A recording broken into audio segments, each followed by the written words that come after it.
Na implantodontia, muita gente pensa que o sucesso acaba quando a cirurgia termina, mas a verdade é que ali é só o começo. O sucesso de verdade, sabe, aquele que dura décadas, ele está nos detalhes, nos componentes protéticos. Entender como cada pecinha desse quebra-cabeça funciona é o que realmente transforma uma cirurgia bem-sucedida numa reabilitação estável, bonita e, claro, duradoura. Bom, para a gente desvendar esse universo, a gente vai seguir 4 passos. Primeiro, vamos direto ao coração do sistema, a interface entre o implante e o pilar. Depois, vamos fazer uma viagem pela evolução das conexões para entender o porquê de cada design. Em seguida, a gente abre a caixa de ferramentas, o nosso arsenal de pilares, para ver qual é o ideal para cada situação. E por fim, a gente junta tudo isso para entender como fazer a escolha inteligente que vai garantir o sucesso lá na frente. Então, vamos lá. Tudo começa aqui, nessa tal de interface crítica. E isso aqui não é só um ponto onde duas peças de metal se encontram, não. É uma zona delicada, onde a engenharia mais precisa e a biologia dos tecidos precisam conversar e viver em perfeita harmonia. E olha, essa frase da literatura resume tudo. A interface implante-pilar é o epicentro da coisa toda. É ali que as forças da mastigação chegam com tudo e encontram a resposta biológica do corpo. A estabilidade do sistema inteiro depende da integridade dessa conexão. É aqui que o jogo é ganho ou perdido. Para todo mundo ficar na mesma página, vamos pensar no sistema como se fosse uma construção, ok?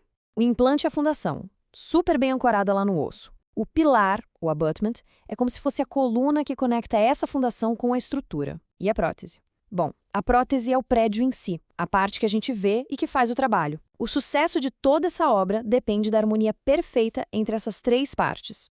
Agora, vamos avançar um pouco no tempo para entender a história fascinante da evolução das conexões. E isso não é só uma mudancinha de design, não. É uma verdadeira jornada em busca da estabilidade perfeita, uma resposta a desafios biomecânicos que, sinceramente, transformaram a implantodontia. E aqui a gente tem basicamente 2 filosofias se enfrentando. De um lado, o ajuste por folga, que é o caso do clássico hexágono externo. Ele depende basicamente da força bruta do parafuso para manter tudo no lugar. Do outro lado, uma solução bem mais elegante, o ajuste por fricção do cone Morse. Ele cria um travamento mecânico, quase uma solda a frio, que distribui as forças de um jeito muito mais inteligente e ainda protege o parafuso. E agora vamos para os números, porque aqui que a coisa fica bem clara. Uma análise de elementos finitos mostra uma diferença gritante. Olha só o deslocamento sobre carga. O hexágono externo se move quase 7 vezes mais. E o estresse de von Mises é bem maior no hexágono externo e se concentra justamente onde a gente não quer, no parafuso e no osso da crista. A conexão cônica, por sua vez, distribui melhor esse estresse pelo corpo do implante.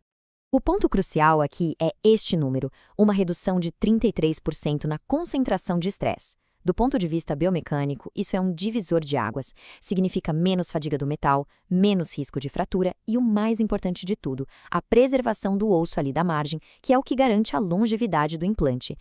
E claro, essas diferenças biomecânicas têm consequências clínicas bem reais. A instabilidade do hexágono externo leva a micromovimentos. Esses micromovimentos fazem o parafuso afrouxar e aí se cria um gap, um espacinho. Esse gap vira uma porta de entrada para bactérias, o que leva à inflamação e, no fim das contas, à perda óssea. É uma cascata de problemas que a gente pode e deve evitar. Certo, com todos esses desafios em mente, a indústria desenvolveu uma variedade enorme de soluções. Pense nos diferentes tipos de pilares como um verdadeiro arsenal protético.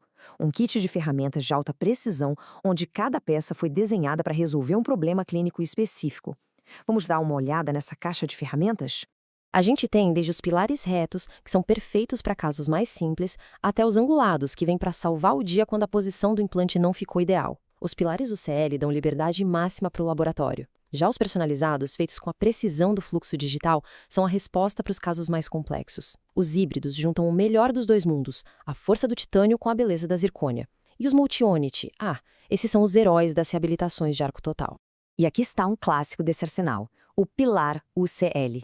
Ele foi desenvolvido lá na Universidade da Califórnia e a simplicidade e a versatilidade dele o transformaram num verdadeiro coringa no laboratório de prótese por décadas, permitindo criar restaurações fundidas super personalizadas. Mas afinal, como escolher a ferramenta certa? A decisão precisa ser guiada por um checklist clínico bem rigoroso. A gente precisa se perguntar: preciso de um sistema que não gire? A prótese vai ser cimentada ou parafusada? Preciso corrigir alguma angulação?